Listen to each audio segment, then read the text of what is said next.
Olá, amigos. Vamos então dar sequência à leitura do terceiro capítulo deste livro, Além das Fronteiras do Mundo, de Jacques Garnier, um livro que foi escrito no início de 1947 e que depois foi impresso e colocado à venda para a então construção em prol do Sanatório Antônio Luiz Saião da cidade de Araras. Hoje nós vamos ver o terceiro capítulo, intitulado Uma Sugestiva Autossugestão. E meu pai, que usou o pseudônimo de Jacques Garnier, ele inicia com as seguintes palavras: advogado formado há poucos anos, não exerço a profissão a que estranhamente dediquei-me, atraído talvez pelo maravilhoso conteúdo de seus conhecimentos teóricos. Bacharel recém-formado, intrometi-me num caminho para mim de grandes sinuosidades, a indústria. E o resultado desastroso não se fez demorar por muito tempo. Mal acabava de ingressar na indústria sericícola para que a crise da seda natural envolvesse a nossa terra, motivo pelo qual mais do que depressa precipitei o desfecho mais acertado, fechando o quanto antes esse estabelecimento de produção, evitando prejuízos mais sensíveis.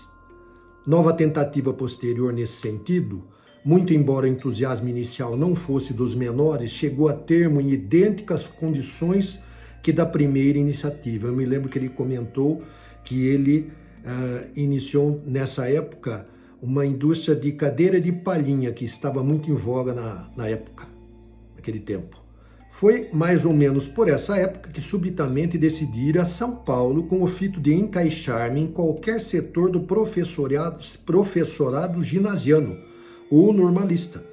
Meu objetivo era aproveitar a primeira oportunidade que surgisse, muito embora, no meu íntimo, sonhasse com as cadeiras de filosofia ou sociologia, porque dizem mais de perto aos meus pendores particulares. Estava matutando, mal divagando em torno dessa chance, despreocupado com o lado real da vida, quando ao partir o trem, naquela época o transporte era ferroviário, para São Paulo, de Araras para São Paulo, em que me encontrava, caí pesadamente na triste realidade do mundo em que vivemos.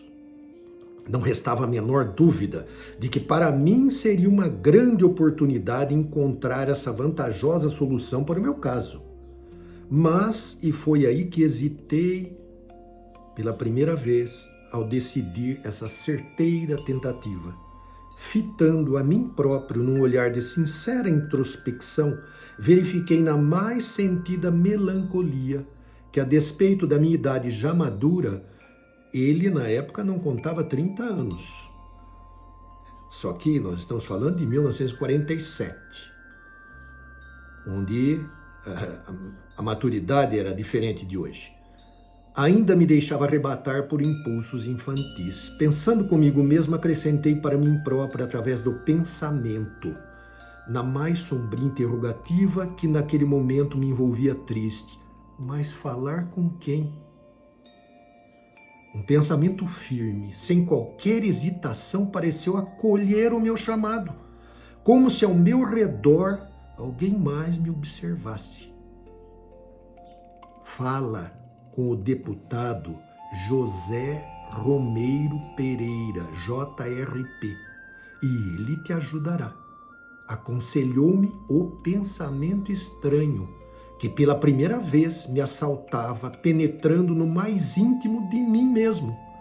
JRP, continuei meditativamente, é fato que eu o conheço, talvez mesmo com certa possibilidade de uma aproximação que venha solucionar a minha necessidade do momento, mas...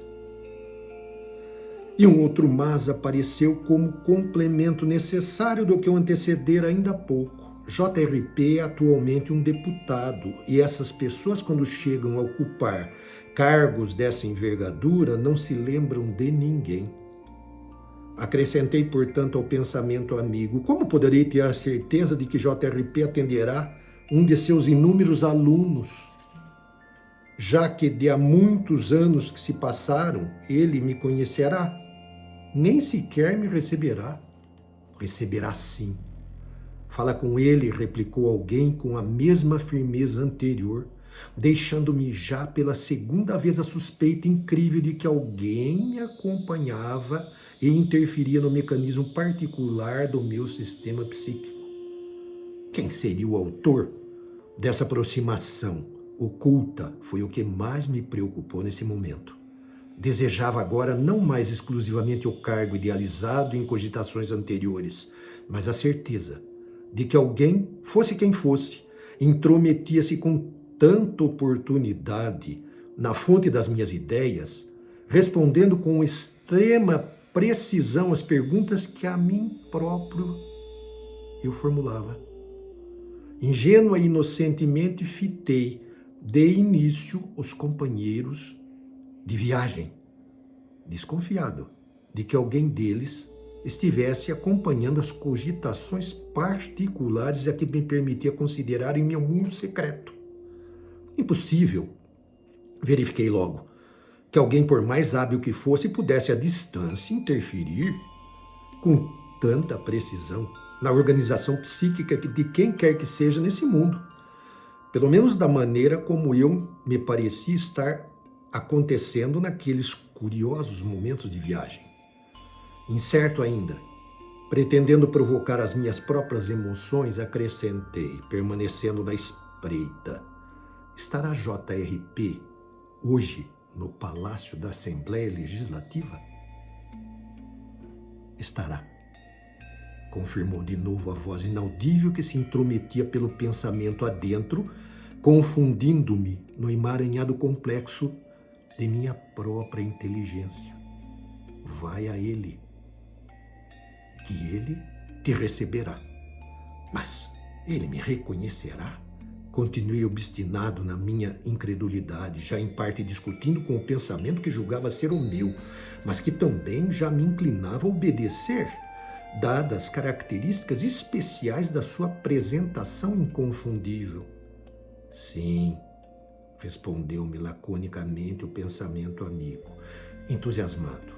Com o fenômeno importante que ocorria no meu íntimo, dirigi-me incontinente ao edifício do Palácio 9 de Julho, em busca daquele deputado meu amigo. O entusiasmo produzia em meu interior o milagre de uma audácia inacreditável. Chegado ao Palácio 9 de Julho, o estímulo era grande. Entrei pela escadaria lateral que dá acesso à portaria. Enorme foi então a minha decepção.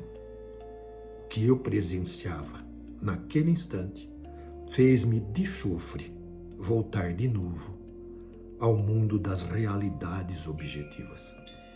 Grande número de indivíduos aguardava sua vez de falar com o deputado de suas relações particulares.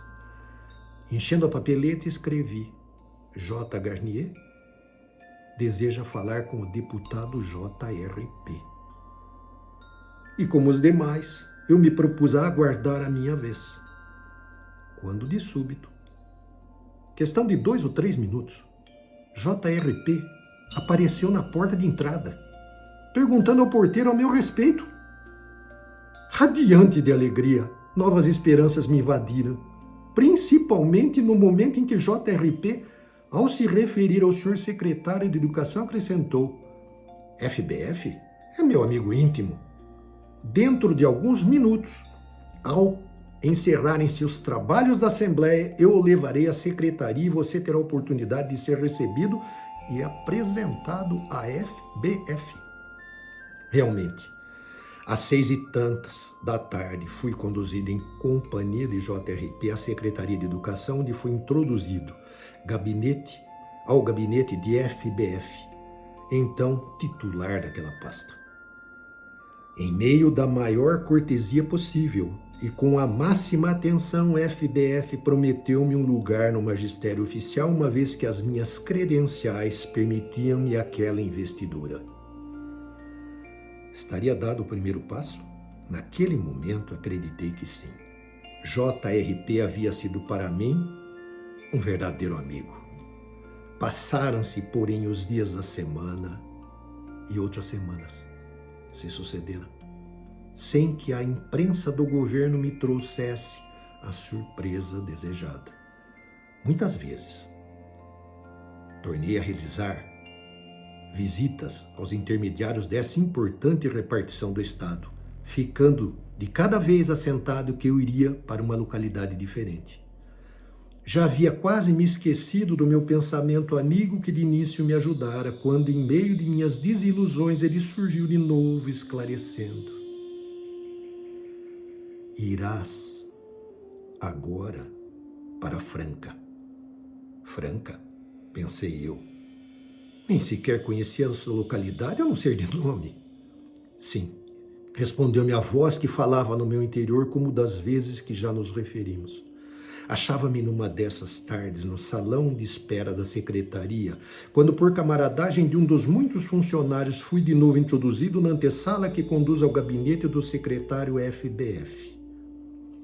Encontrava-me exatamente à porta dessa sala quando as horas avançadas despediam os últimos remanescentes. Dentro da sala, apenas o secretário, sua esposa e mais alguns amigos particulares deveriam conversar. Minha ansiedade era enorme. 2 palavras apenas bastariam para a solução do meu já demorado caso.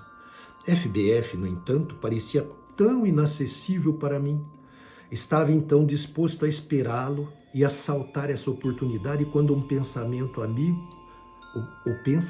amigo apossou-se novamente, insinuando autoritário. Entra. Obedeci. Abri a porta e entrei. FBF conversava atentamente com um amigo que eu não conhecia, assistido pela esposa que eu esperava para o próximo regresso dessa noite. Minha presença, muito ao contrário do que eu imaginara, talvez em virtude da minha pouca prática da vida pública, não causou menor espanto em nenhum dos 3.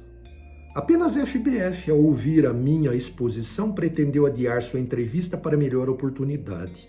Ágil, porém, meu raciocínio trabalhava friamente, interpondo seus recursos a fim de embargar aquela desastrosa protelação insinuada. FBF chamou então um dos seus auxiliares encarregados da feitura das folhas de nomeações, acrescentando à minha frente: nomeie esse moço para qualquer parte. Ele é meu candidato. Todo importante e cheio de mim mesmo, aventurei, interrogando mais uma vez aqueles meus atenciosos cooperadores, acrescentando um novo mas. Para onde é que eu serei nomeado? Desejava tomar conhecimento disso com alguma antecedência. Há uma substituição em Franca, respondeu meu auxiliar, a quem o secretário me enviara. Franca, acrescentei, contrariado, usando para isso da autoridade emanada do meu improvisado protetor, o nobre titular daquela secretaria. Franca é muito longe, e o que é pior, uma substituição. E Bauru, Jacareí, Jaú, São Miguel e outras tantas localidades de que me falaram os outros auxiliares, são cadeiras já lotadas, ou que já possuem candidatos oficiais, acrescentou secamente aquele austero e ríspido representante do Estado. Mas aventurei ainda outra vez, desconsolado com tanta distância à minha frente, pensando no longo caminho que vai de São Paulo à formosa e grande Atenas da Mogiana. Alguns dias depois, eu tomava posse da cadeira de Sociologia da Escola Normal Oficial daquela próspera cidade, para onde fora nomeado por decreto do senhor governador do estado de São Paulo. Teriam sido meras coincidências? Ou os mortos de fato governam os vivos? Às vezes, pelo menos. Dilema complexo que se equaciona à nossa frente. Até então, meu pai apenas desconfiava dessa possibilidade.